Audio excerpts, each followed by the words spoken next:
Stephanie Girdlestone of Fire Mountain Gems and Bead joins me now. And you know, Stephanie, you were going to bring donuts, and I got all excited, but these aren't the ones you can eat. Nope, these are the kind that you have to wear, Katina. I'm sorry. That's okay, though, too. We still have a lot of varieties, just like the donut store. There we go. They come in all kinds of gemstones and natural gemstones as well as glass, and they just have a real versatile feel.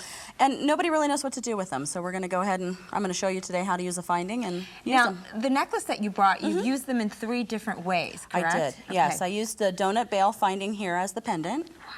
And then I used them as a component in the necklace.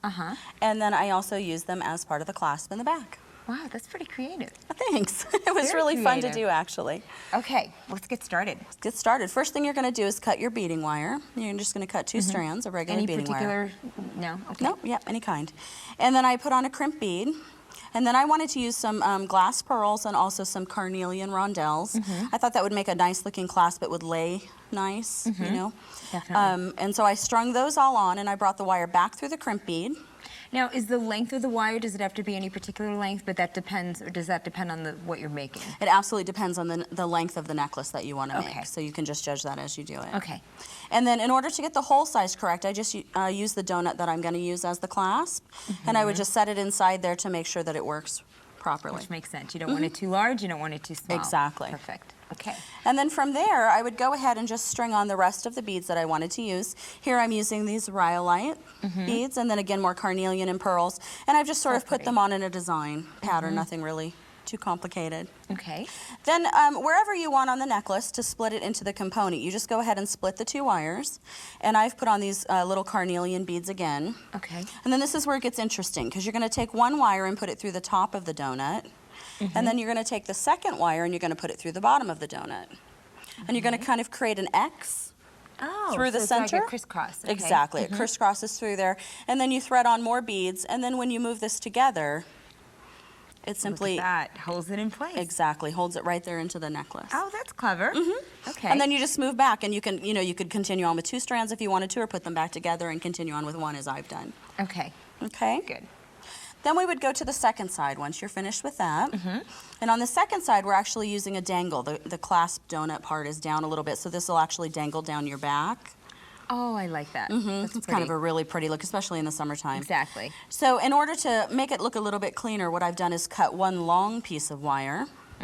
And I've just threaded it through this little pearl here, and then I threaded on my design. Again, these are carnelian discs and some pearl. And you then want that one to be single. Exactly, Okay. the turquoise. And then you'll see when you just push the design up, it makes it flush so that the wire doesn't show. Good. And there's no need to crimp or anything like that. And then you just continue with the design. And again, when I got to the place in the necklace where I wanted to add the donut, I would do the same technique as before, do the crisscross. Great. Yep. Okay.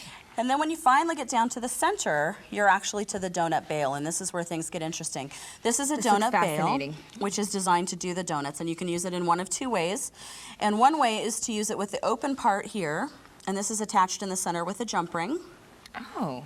And what I actually do is I squeeze it down, and I wanted to use it with 2 here in the center.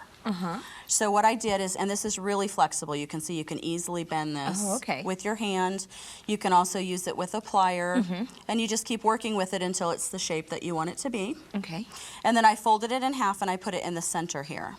Now, will it just stay there securely, or do you have to secure it with something? It will stay there securely, but I prefer to use it with a head pin. And you can see the 2 holes meet up here in the center.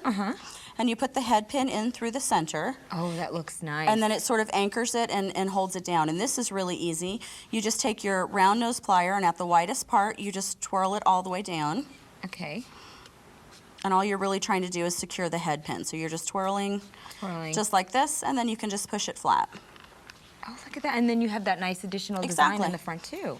And then it holds it all steady like that. And then you can just string the rest of it through either side. Just string it through and crimp it here. You could use jump rings here.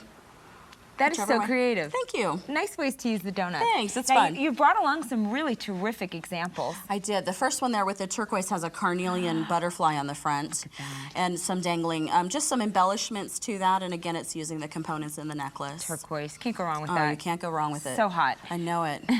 And wire wrapping is the other one there. And I just wrapped some wire on that donut and hung it on a simple neck wire. It's a completely different look. It is. More of a clean look and, a little more modern, actually. Absolutely. Yeah. And donuts are like that. I mean, the one at the base there is a pin. It's actually a pin that you wear on your clothes, you know, and it's backed with leather, and there's a pin back on it, and embellished with seed beads. And then we have one that's painted. And then is that the black one? The black one in the front is painted with another little wire embellishment. The red necklace, which is just beautiful, is actually glass donuts. So the donuts come in all different varieties of textures. They sure do. That is stunning. Yep. Look at that. And you have the beads going through either side to attach it. Which is just another way of using it in the necklace. Yeah. Yep. And this last one here. Again, can't go wrong with turquoise. No. You've got everything. You've got a little coral. All those designs are really beautiful. Yep. Donuts are so great as accent pieces to your jewelry. Oh, and they're so versatile. They're really wonderful to use. And I love the one you're wearing, Stephanie. Thank you. It's a green glass that I've used with seed beads and pearls, also just to sort of dress it up a little bit. It's fun. Yeah. Thank you so much, Stephanie. Thank you.